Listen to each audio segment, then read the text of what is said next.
Welcome, everyone. We're waiting 2 to 3 minutes to get started because many attendees are still in the middle of connecting.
Welcome, everyone.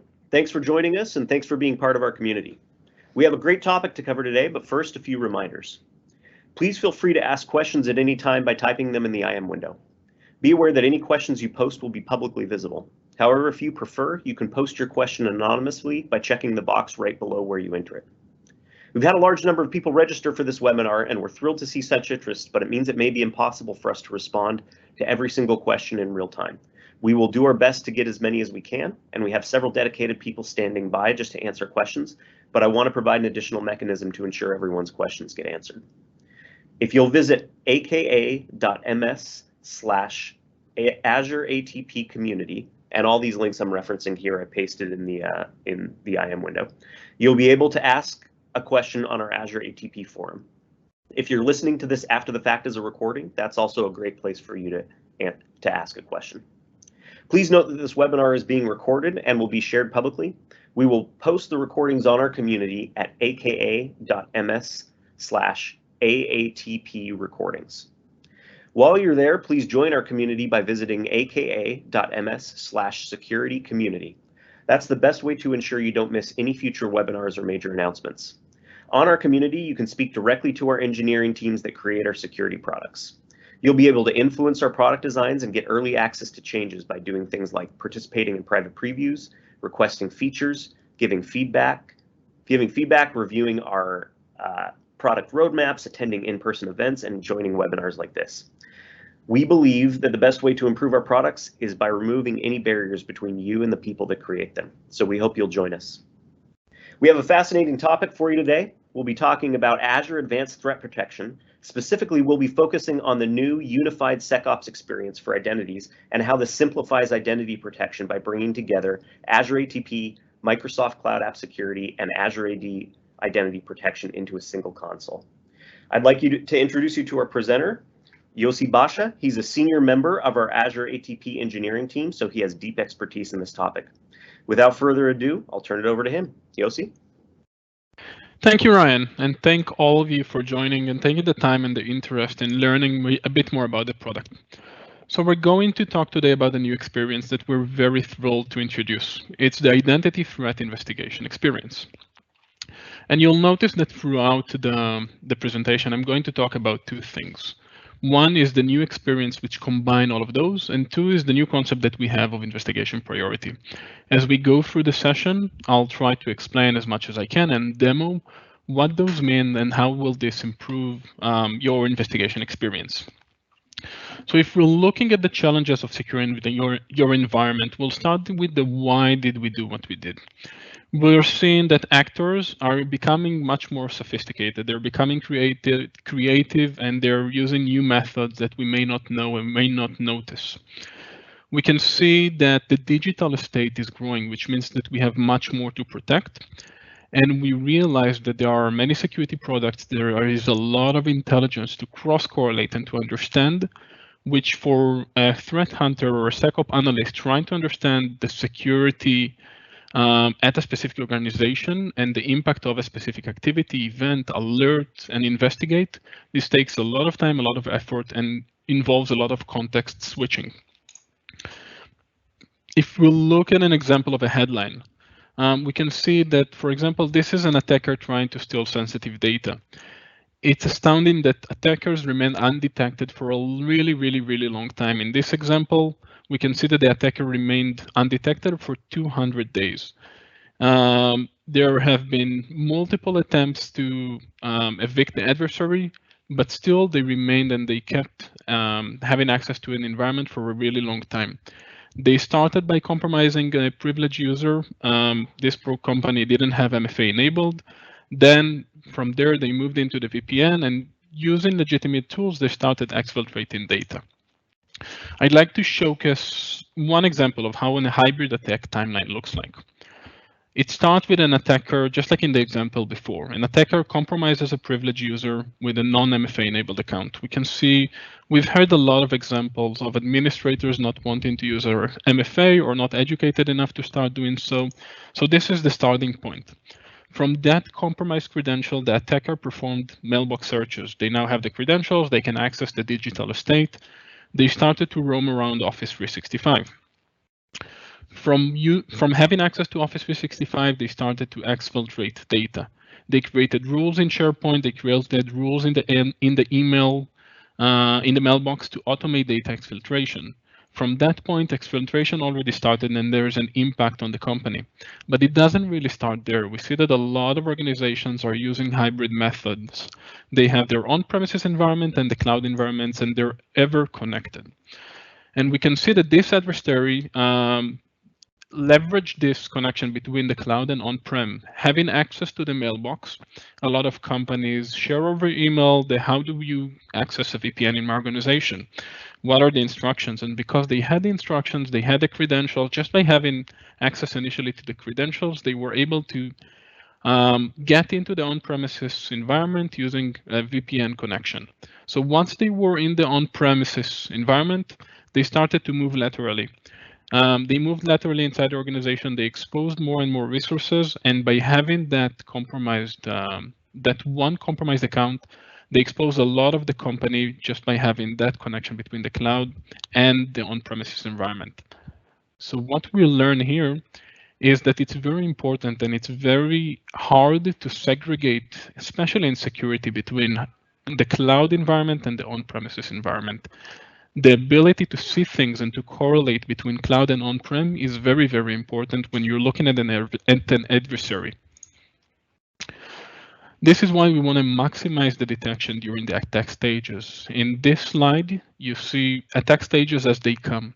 You can see that just like the example below, it starts with someone's credentials being compromised. If it's phishing, and then, or if it's brute force, from that compromised credentials, there is lateral movement inside of the organization, there is reconnaissance, there is data being exfiltrated, and in the on-premises world or in the cloud, there is persistent being able, an adversary being able to remain in the environment and to gain more and more footholds and more access inside your environment.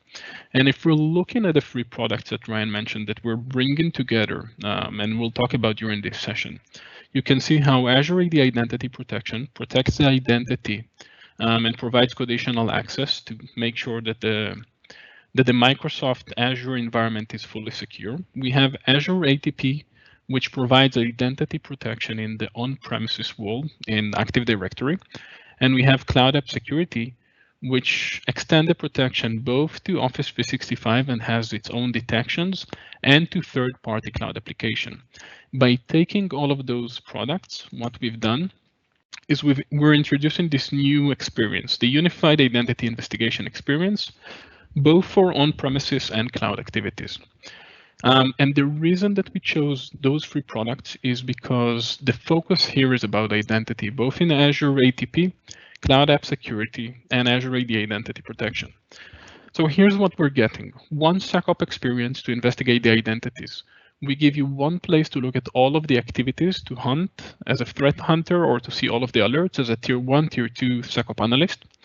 The consolidated view not just give you the ability to investigate the activity log in a single place. We'll give you insights. We'll see things from all of these estates in a single place. And using our user and entity behavior analytics, what we call the investigation priority score, you'll be able to triage users to investigate much faster, and leveraging the fact that we look and we have logic that is looking over all of those sources.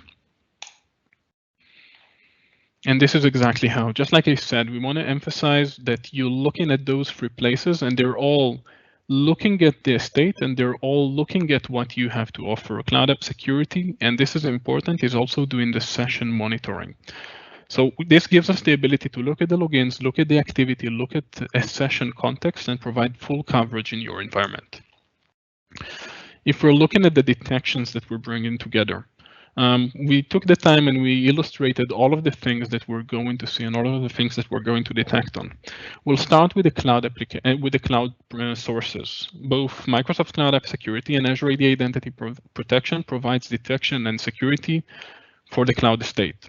If it's the indication of a compromised session or a compromised user with the leaked credentials coming from Azure AD Identity Protection, activity from an IP address that might be anonymous, might be suspicious.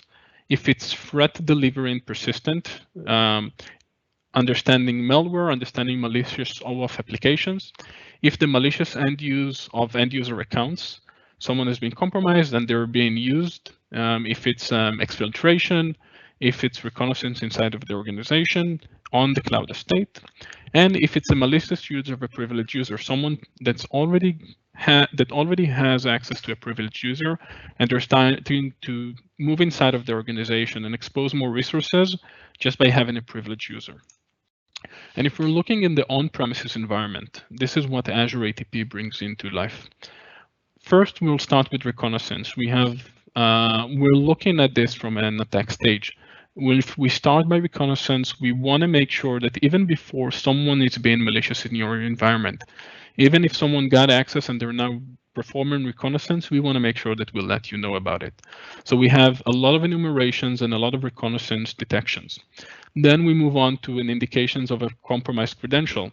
If it's a brute force successful or not successful attack, if it's a suspicious VPN connection, we'll let you know that this has happened. Lateral movements inside the organization are represented by pass the hash, pass the ticket, and overpass the hash. And then domain dominance will let you know when someone is either trying or already has domain dominance in your environment.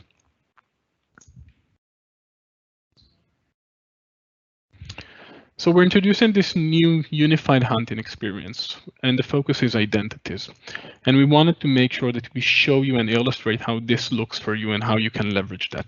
So we're starting with the hunting scenario. This is the activity log. And you'll see, and this will be represented throughout the discussion. If you're already familiar with Microsoft Cloud App Security, this user interface is going to look very familiar. In fact, what we've introduced now is not a new product. It's the integration of Azure AD Identity Protection and Azure ATP into Microsoft Cloud App Security.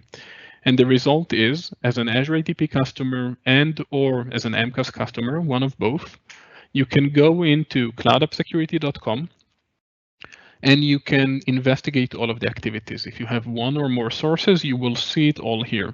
In this example, we can see a file access from SharePoint Online, accessed by Jeff Letterman, and then we can keep on seeing that Jeff Letterman is also doing stuff on Teams, in Office 365, and on the on-premises world in Active Directory. So this is how you as a threat hunter, you as a SecOps analyst can ask yourself questions about what did the user do and get very, very, very quick answers with this guided hunting experience where you can create your own queries, look for your own data, and most important here in this new experience, get all of those data sources in one single place. If we're looking at the unified alert investigation and management, we've not only represented one place for hunting and one place for activity. If you're a tier 1, tier 2, or even a tier 3 SecOps that is working and closing alerts, you will notice that you have more than one place where you dig deeper into the alerts. If you're using Azure ATP and MCAS and Azure AD Identity Protection, you have 3 places to go just to manage your alert queue and make sure that you have the statuses sorted and to see all of the detailed information that the SIEM that is aggregating all of those might not have.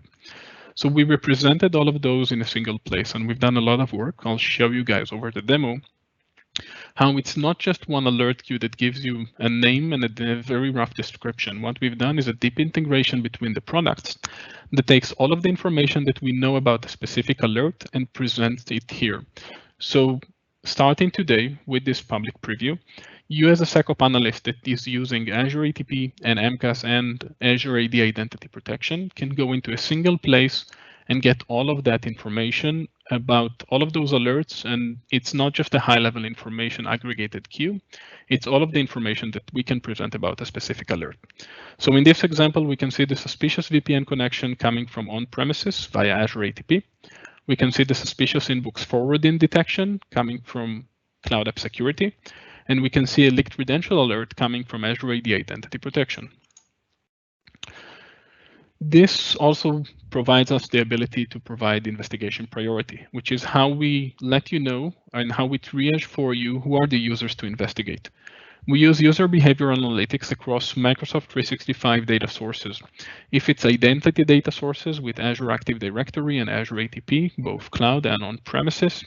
If it's cloud applications coming from Microsoft Cloud App Security for Microsoft and third-party applications, or Office 365 ATP, if it's data looking at Azure Information Protection Insights, and if it's devices coming from Windows Defender ATP.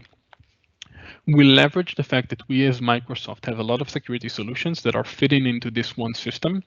We'll learn the behavior of the user, we'll learn the behavior of their peers, we'll identify the users with the highest impact to the organization, we'll detect on abnormal activities, and we'll highlight the top users to investigate using investigation priority. Some examples for user behavioral anomalies. Resource access activity. If someone is accessing a resource in an abnormal way, and we'll walk through the demo and I'll show you what that means and how that looks like, but we'll take a baseline of the user. We'll ask ourselves, is this abnormal for the user? Is this abnormal for the user's peers? We'll look at the network connections. We'll look at the servers that they're working with. We'll look at RDP connections, VPN and cloud applications, and we'll let you know when something anomalous was found. Usage and exfiltration of sensitive data. We'll look over access to files. We'll look over mass downloads of sensitive data, mass uploads, and the fact that we have USB devices and sensitive data uploaded to the internet will give us a full coverage, and we'll be able to let you know when someone is suspected to be exfiltrating data. If it's suspicious changes of identity and metadata for identities, user privilege, for example, we'll let you know when someone is trying to abnormally change a group. It may be sensitive, it may be something that requires immediate attention. We'll let you know when someone is trying to update properties in an abnormal way. So there's a lot of ways where we can look at activities that might have been low fidelity signals and might have been overlooked. And using this user behavioral engine, We'll let you know and we'll surface those, both to let you know and to be able to very, very quickly triage users. And the system will let you know by the number that is highest who's the user to investigate today. And both so that you as a threat hunter, if you have a hypothesis, if you have a user that you have a suspicion that the system might have not seen, we want to very quickly highlight what are the activities that were abnormal for that user. Let's go over to the demo and show you guys how that actually looks in real life.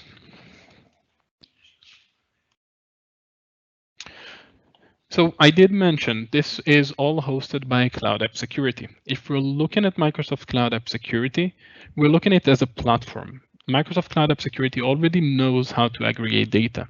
They've been doing this since day one. They take the data from Office 365, they take data from third parties like Box, like Dropbox, like AWS, and they put it in one place and they're able to, and we are able to create detections based on all of these data sources. What we've done is we took Microsoft Cloud App Security as a platform, and we've integrated Azure ATP and Azure AD Identity Protection, taking all of the signals and all of the alerts as you've seen before. So I want to start with the alert queue. The first thing I will see when I look at the Microsoft Cloud App Security alerts queue is the fact that I now have the ability to see all of those alerts coming from all of the data sources, and also I can filter. I can create my own ways of looking at things. If you have different people in the organization that are working through different cloud applications and managing the security aspects of those, you can go here and you can say, now I want to see just this part or that part. If I'll scroll a bit down, I can see that we have samples of detections coming through. If it's Active Directory, if it's coming from the cloud, or if it's coming from on-prem. I'll give you a bit of examples of what do we see and how do we look at it. I'll start with a Microsoft Cloud App Security alert. We can see here that there's a mass download. It's very simple to understand the alert because we'll let you know exactly who's the user that have done this action.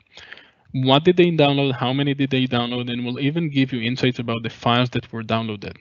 So very, very quickly, we can see that Elizabeth King here is doing something that maybe she's not supposed to do. Let's keep investigating. Next, we can see that there's risky sign-in. Here we have the user Sylvia coming from an Azure AD Identity Protection alert.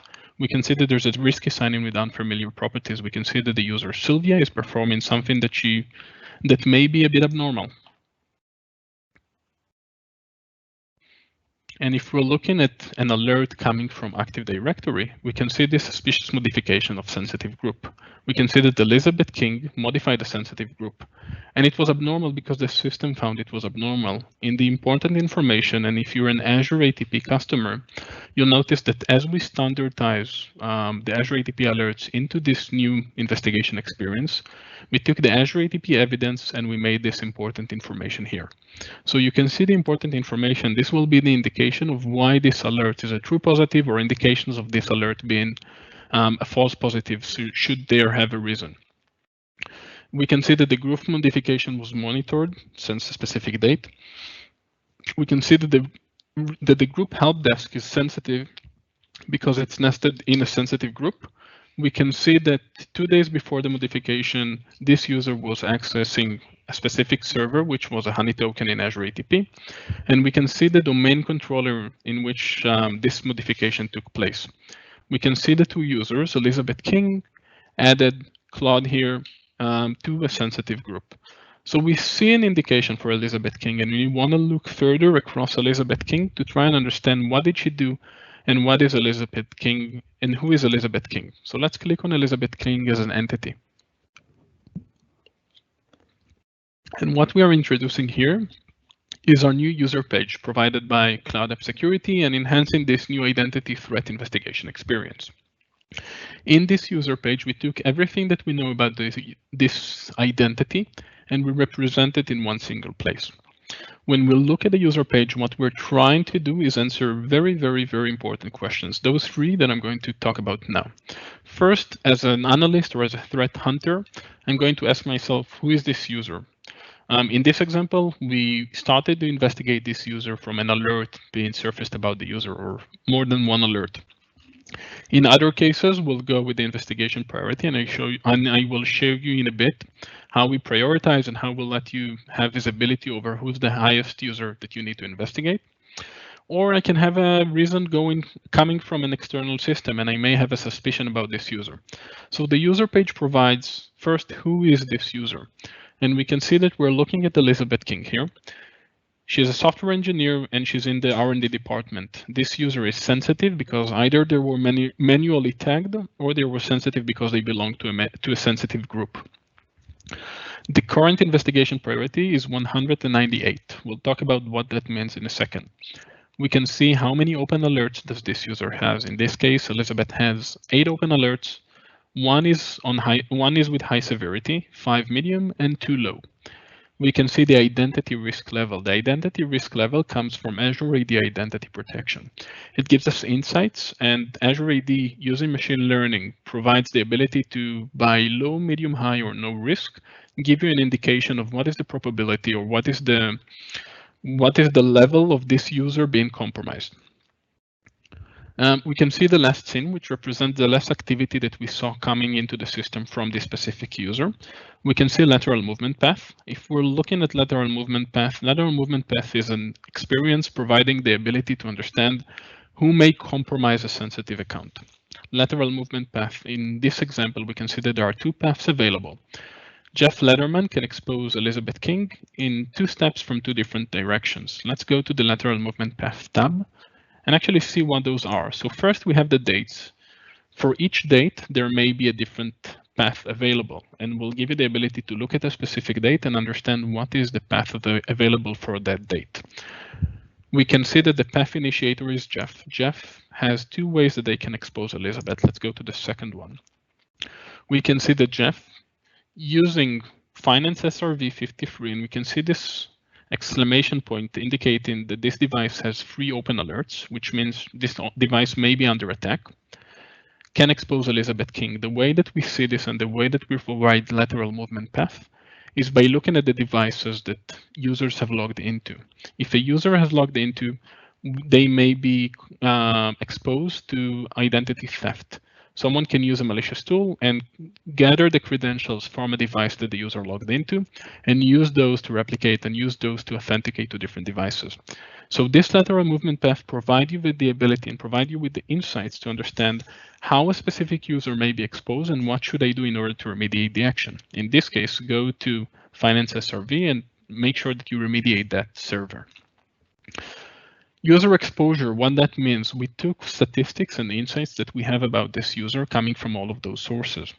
Devices is brought to life by Azure ATP. Azure ATP understands and surfaces what were the devices that were accessed by this specific user over time. In this case, we can see that Elizabeth logged on to 3 different devices, RDP SRV, Jeff's desktop, and Finance SRV 53, and we can see the last time that they've accessed. We can see resources. Resources is on-premises resources also provided by Azure ATP, showing that the user accessed 3 resources. In our case, those were file servers using CIFS protocol. We can see accounts. Accounts is very important. If you're not familiar with Microsoft Cloud App Security, the visibility of a user's account is very important. This gives you the ability to correlate what accounts are associated with a specific entity.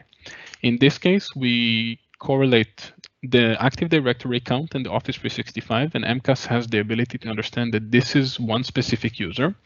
But imagine that you have a Dropbox account and a G Drive account. This gives you the ability to understand, to cross-correlate, and MCAS as a service has the ability to say, I know and I recognize that all of these accounts belong to a specific entity. So it gives us the ability to surface everything in the right context. We'll let you know what are the applications that are being used for a specific instance, and we'll give you the identifier so that you can take those and you can use those throughout the investigation. We'll move on to locations. If you'll click on locations, you can see the locations that the user has been using. We can see that Elizabeth has been accessing a lot from the internal corporate network. Some contact information for a SecOps or a threat hunter. A lot of your day-to-day job will be to try and validate. Go and ask the user if what they did was intentional. Why did they do something? So we want to make sure that we give you the access to quickly do that from here. If you'll click on an email, if you click on a phone, you have the ability to quickly pivot to that user's email and send them a note or call that user. We also want to make sure that you surface the manager. Some of those questions are best answered by someone who's not the compromised entity. So the manager is likely the first step. The address and the office will give you insights into what's the base of that user. So if you see a location-based anomaly, you can quickly understand if this is the place that the user resides on or not. The object ID is provided and is also copyable so that you can take this and either filter by this in MCAS or in any SIM system or any third-party tool that you have if you want to perform further investigation about this user. So we've answered who is the user, and we can see that Elizabeth King is sensitive. She's a software engineer in R&D. We can see the exposure of this user and the contact information. Next, we want to ask ourselves, should I spend time investigating this user? What's the risk of this user? What's the risk level compared to the organization? And this is where the investigation priority score comes into play. So first, let's talk about how do we calculate the investigation priority score. We can see that this user has a score of 198. What that means, 198 is the sum of the scores of all of the abnormal activities and alerts that surfaced for the user in a duration of 7 days. The score is calculated as a sliding window, which means that even if I don't remediate a specific user, even if I don't close a specific alert, the score will go down. The reason is we want to make sure that we surface the right users to investigate at a given time. If a user is behaving normally again, the score will go down. Next, after we see the initial score, we can see that there is a pie chart indicating how much of this score is attributed to alerts and how much to risky activities. We can see that here there's a lot attributed to alerts. And for a reason, we made sure that alerts as high fidelity signals always have a higher score than activities, of course. We can see the user score compared to the organization. In our case, the user Elizabeth is at the 75th percentile in the organization, which means she's not the highest user to investigate. Remember, this is a smaller environment, but this user is at indication to be at a bit higher risk than everyone else. 75% of the organization is at a lower risk than Elizabeth.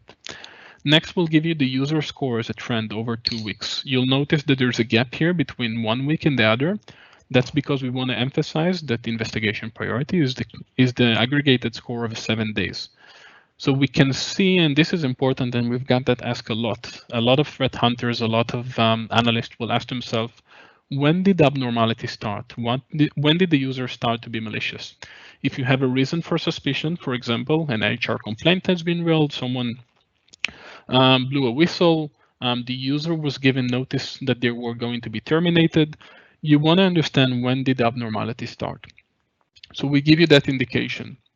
Notice that there are some parts that are red and some parts that are gray.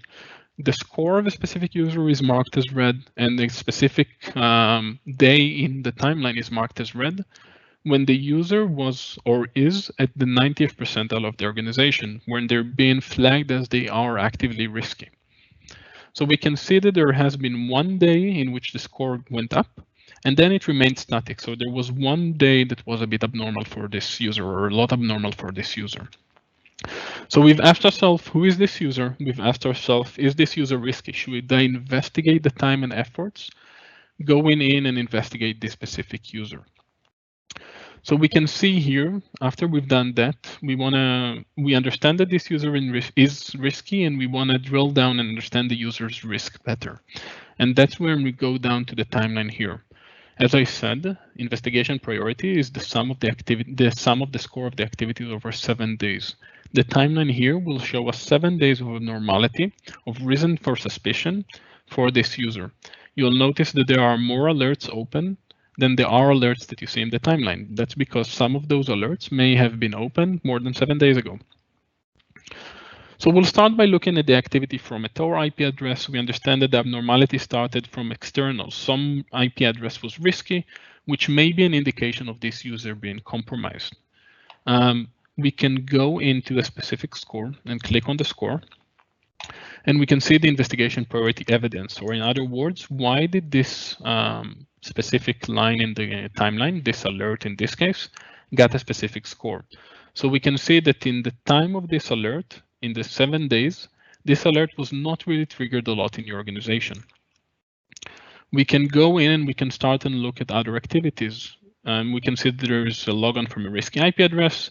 There's a session coming from a risky IP address. And then I would assume, looking at those three, that this user was compromised. Next, we can see an access to a file on the SharePoint site.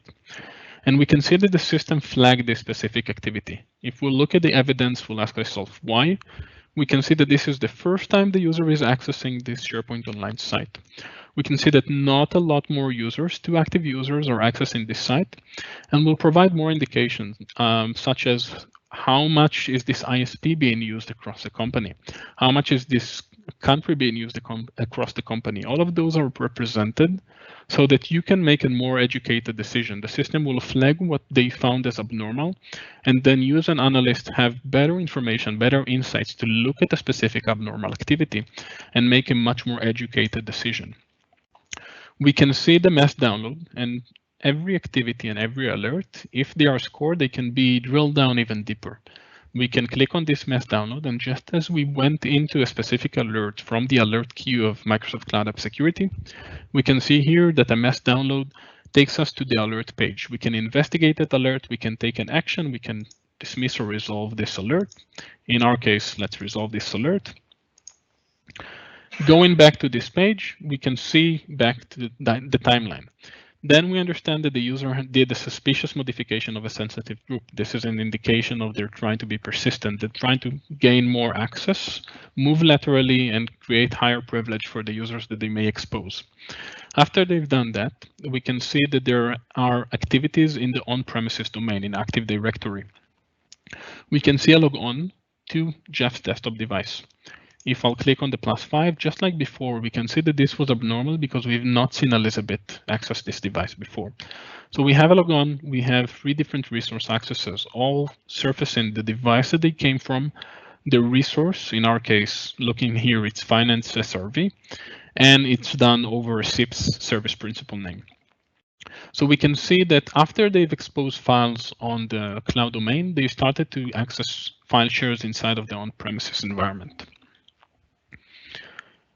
If I'm going to drill down into one of those activities, let's take file server as an example.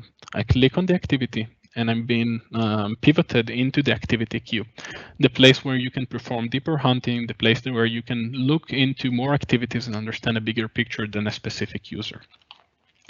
In our case, we can see that there's a resource access to file server, just as you did before, with a bit more information.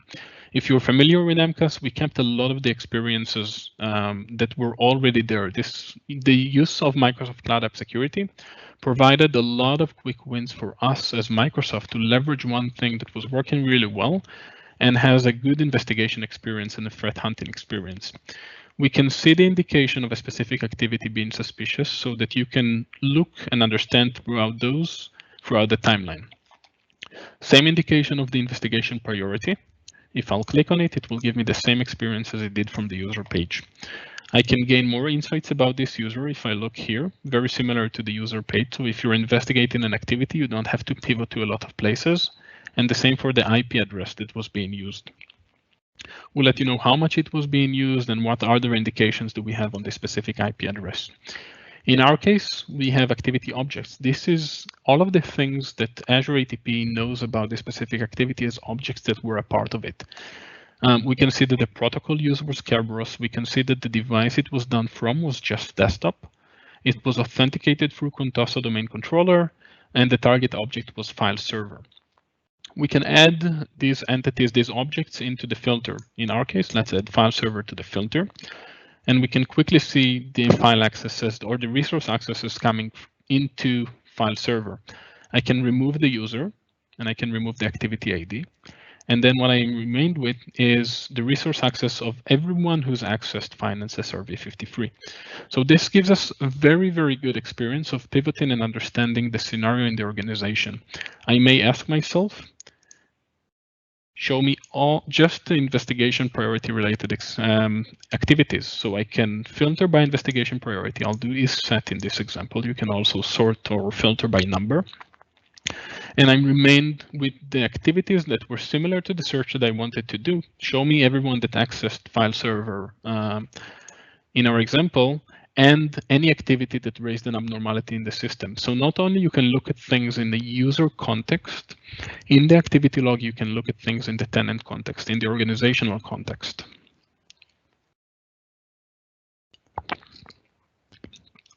We've added more filters like the ability to filter by device, and you can choose the name of the device, and this is something new that we bought from Azure ATP. I can do the same thing as I did before, and I can investigate file server.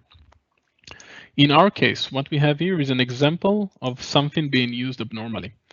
And we've gotten a lot of requests throughout the lifecycle of Azure ATP as a product to not just provide detections, not just provide insights about a specific activity or a specific alert being raised, to provide better investigation capabilities.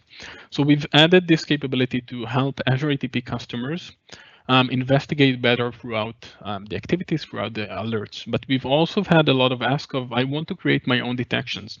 I have Azure ATP collecting all of this data about the on-premises domain, but I want to create my detections without exporting the data, without taking my data into a different place and managing a different system. So in this example, we can see that using Microsoft Cloud App Security's activities policy, you can create your own alerts and your own detection based on something that is very specific to your organization.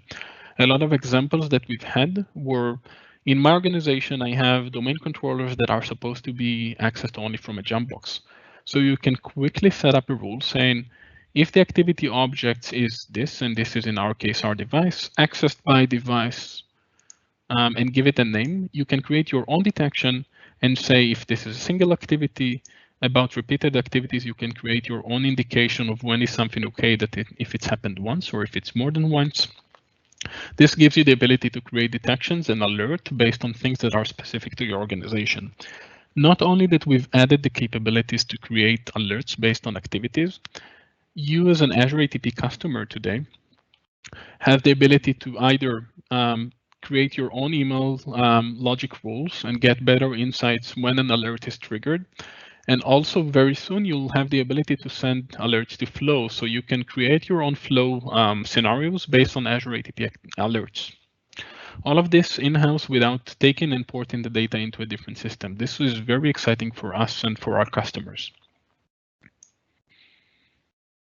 So we've covered the scenario of investigating a user coming from a specific alert. We saw that Elizabeth was compromised. If I'm going back to Elizabeth now, I'd like to take an action on Elizabeth. Excuse me.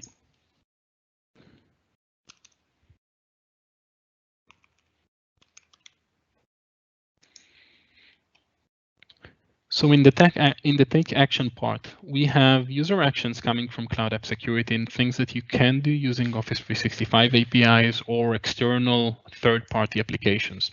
But you can also look at this identity risk level and pivot into Azure AD Identity Protection. In Azure AD Identity Protection, we can dig deeper into Elizabeth King, and we can see the risky signings that were surfaced for a specific user. We can see the reason they were flagged as at medium risk, and we can even take an action. The action can be confirm a user as compromised. If you're not familiar with the concept of dismiss a user risk or confirm a user as compromised, confirm a user as compromised will automatically elevate or manually elevate the user to a high risk. A high risk means that the user is going to have a multi-factor authentication policy triggered for them, and they will be asked to reset their own password. So what we've done is shorten the time frame from understanding, quickly triage, and taking an action on a specific user, all throughout the same system. We'll very soon also add that confirm user compromise capabilities inside of Microsoft Cloud App Security. So we've seen Elizabeth, we've investigated, we understood the risk, we look at the tenant level, we understood the impact, and we had a complete investigation experience throughout this product. And this was one scenario that was used. How do I look and start an investigation from an alert and continue into a specific user? In other scenarios, a lot of companies ask to be more proactive in the way that they're managing user threats, not just by a specific alert being detected, but they want to understand based on low fidelity signals, who should I investigate today? And this is why, if you were a Microsoft Cloud App Security customer up until today, you would have seen top users to investigate by how many open alerts do they have. We've changed the concept because we're looking at low fidelity signals activities or high fidelity signals alert, all combined and creating this investigation priority score. We give you the ability to understand who's the highest user in my organization, who should I look at first. This is mainly for threat hunters, the people that are going to be proactive in the system and not investigate by a specific alert playbook. And in our case, we can see the reason that Elizabeth wasn't in the top percentile. She's not the first user with the highest score, but she's the second in the organization, which means she's worth our time and she's someone that we're going to investigate. Same flow here. If I click on Elizabeth, I'm being redirected into Elizabeth's users page.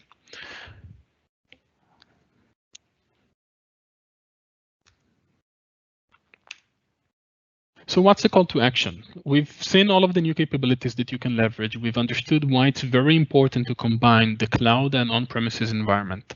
What can you do today? So let's talk about two ways or two things that you might be.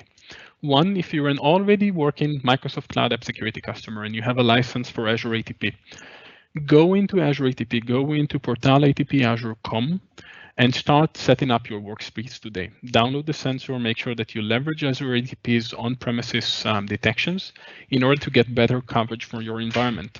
After you've done that, you can connect Azure ATP into Microsoft Cloud App Security. It's very simple to do. Let me show you how. I'm going into settings. In settings, you will see a new section called threat protection. In threat protection, there is Azure ATP. And here, by the click of a button, I can connect Azure ATP into Cloud App Security and quickly gain visibility over my on-premises environment. Of course, if you're an already Azure ATP customer and you've connected Azure ATP and you've downloaded the sensors and you get the full coverage, just go into this portal to portalcloudappsecurity.com and connect this integration. It's very important for me to emphasize, we wanted to make sure that this experience is a unified experience for all customers. So I know that this may be a bit confusing. The name of the product is Cloud App Security, but even if you are an Azure ATP standalone customer and you're only using Azure ATP, you can still go to portalcloudappsecurity.com and get an investigation experience that is dedicated to Azure ATP. So you can use all of this new functionality even if you don't have a Microsoft Cloud App Security license available. So I wanted to make sure that we have a bit more time for Q&A. I'll hand off to Ryan. Ryan, did we have some Q&As to answer? Yes. So one of them is that I'll just answer, but I wanted to call it out now. Is the public preview that you just showed, is it available right now to everyone? Yes, very important. Yes, this is all in public preview. No matter if you're an MCAS customer or no matter if you are an Azure ATP customer, we'll share the link to the blog and you'll be able to read a bit more information about what I shared today. But this is available for everyone that is using portalcloudappsecurity.com. Okay. If someone was in on the private preview, do they have to go in and select that same option also? Or are they already in? That's a good question. If you've already opted in, you don't have to do anything. This is already available for you. Okay. And then we always get a few questions here around licensing. What license do people need in order to access all these features? Thanks, Ryan. So what you need is either a Microsoft Cloud App Security license or an Office E5 license to gain access to Cloud App Security. That will give you the investigation priority context over cloud applications.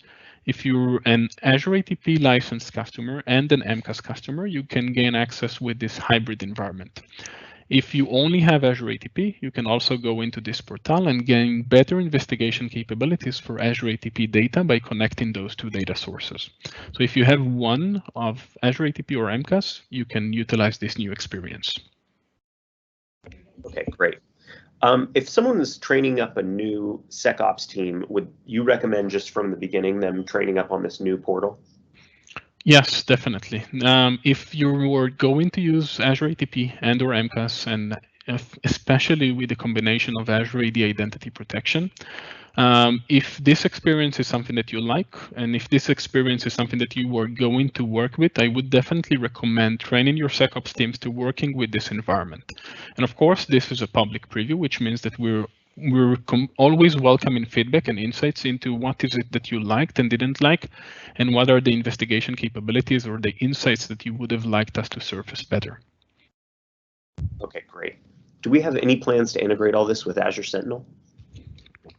Yes, using this public preview, this is a very good question. Leveraging this public preview and our ability to connect Azure ATP into Cloud App Security, we also gained two very important things. One is the Azure ATP connector into Sentinel has also moved into a public preview state. In order to connect the Azure ATP into Azure Sentinel, you will have to go into Azure Sentinel and make sure that that connector is opted in. In order to do that, Azure Sentinel will tell you that you have to opt in to MCAS first and leverage this new identity threat experience. The same with the Intelligent Security Graph. If you wanted to use the Intelligent Security Graph with Azure ATP, opting into this public preview is what gives us the ability to do this much better. And if you are a part of this public preview, you can leverage the Intelligent Security Graph. Okay, great.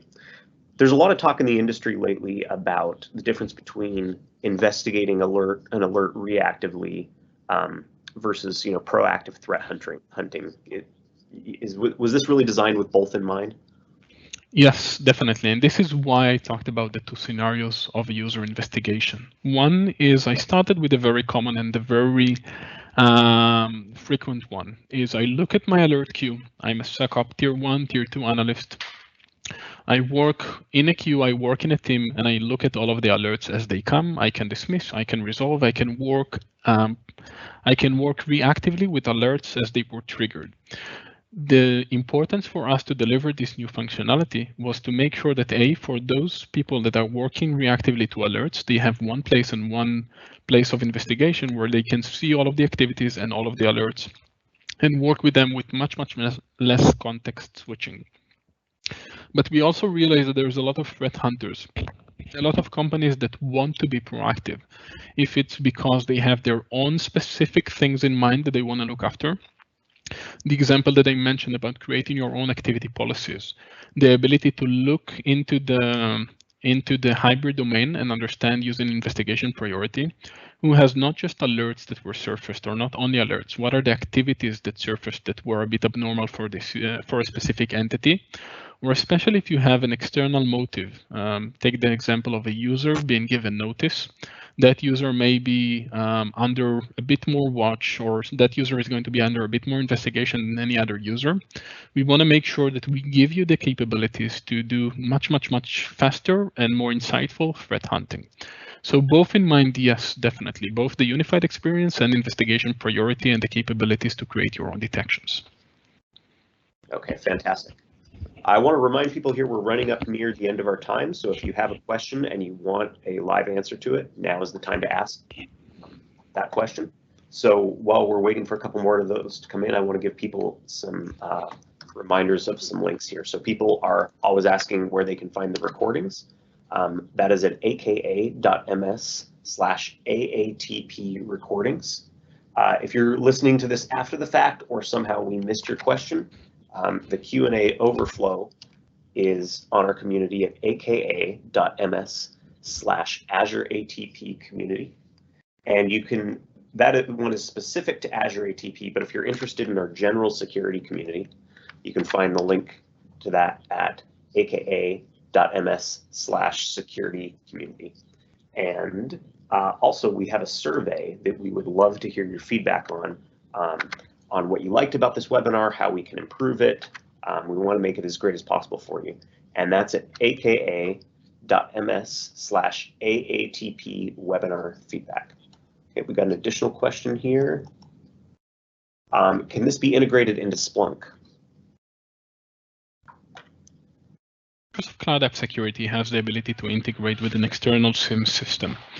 And this was also something that a lot of Azure ATP customers were looking for. In Azure ATP, as a customer, you had the ability to integrate with an external SIEM. You had the ability to send just alerts and get those alerts into the SIEM's queue and investigate deeper inside of Azure ATP. With Microsoft Cloud App Security's infrastructure, we have the ability to send not just alerts, but also activities. It was there for Microsoft Cloud App Security customers, and it's made available for Azure ATP, both hybrid MCAS and Azure ATP, and standalone customers. Okay, great. Once you've done your investigation, you've concluded that a particular account is likely compromised. What action can someone take from there for remediation? So that's a very good question, and that depends on the scenario. If what you're looking at is an on-premises user that has and you manage your, for example, password, and you manage your identities in the on-premises domain, you can look at that user, you can determine that threat, and will make the investigation priority part actionable, so that you can say and you can know, just like an alert, this is a true positive, this is a false positive, and note and audit that in the system. And from that point on, you can either contact the user, let them know they were compromised, you can reset that password in Active Directory, and you can take an action on that user, letting their manager know and creating your own flow.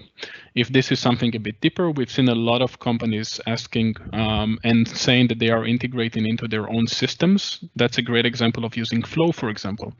Creating a case for investigating an insider threat or a user that was compromised until all of the scope of breach actions have been made. And if you're managing your identities in the cloud, that example of user confirm compromise is a great example of how can I stop a threat very, very, very quickly, easily, and how can I let the user know that there has been a suspicion and still let them have all of the capabilities to keep on with their daily routine and their daily work with minimum interruption.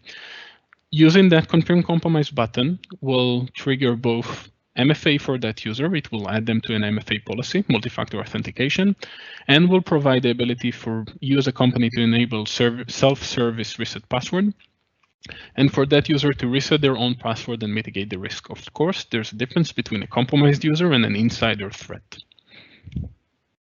Okay, great.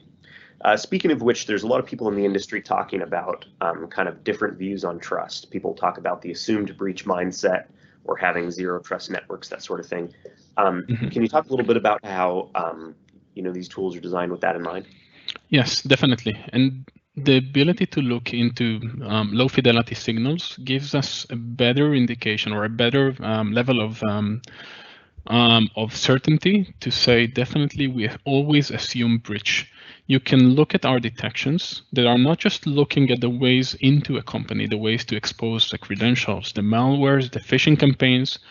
We look at those, of course, but we also look at things that happen for a specific user. If a user is trying to do reconnaissance in the organization, we might have not seen them coming in or the initial credentials being compromised, but we'll always alert when something happens in the system. A good example is also when a user starts to behave abnormally, they're accessing a lot of new resources, a lot of new devices. These are all of the ways that gives us coverage and for you the certainty to understand and always assume breach and know that not just when a user is compromised, you'll get an alert, but also when someone is an insider threat, or if you've missed that initial access, and you want to get better visibility into what the specific user was doing that should have raised a suspicion. Okay, great. Should exclusions be done in MCAS or Azure ATP, or is that situational? Excellent question. So today we have two places. The SecOps analyst goes into Cloud App Security and they get all of the information that they need, which means all of the activities, all of the alerts and the alert information, lateral movement path, it's all there. In the next few months, what we're going to work is on the SecOps admin experience for an Azure ATP customer. So if today you have to manage your sensitive groups, your exclusions inside of Azure ATP, you still do that during the public preview. You go into Portal ATP Azure.com and you manage exclusions, you manage your sensitive groups. This will all take effect and trickle down into Cloud App Security. In the future, in the next coming month, as we plan for GA of this new functionality, we will make it so that the SecOps admin can do everything in a single place. So today you need to go into two places, one to gain all of the security insights and another to gain all of the admin access to Azure ATP, how to manage the sensors and so on. But very soon this will all be from a single place. All right, fantastic, thank you. Well, with that, we're out of time. I want to thank all the folks on our product team who joined to help answer questions over IAM. I want to thank, of course, Yossi for a very compelling presentation and educating us all about this topic. And most of all, I want to thank all of you for joining. We hope to see you on the next call. Thanks, everyone. Thank you, everyone.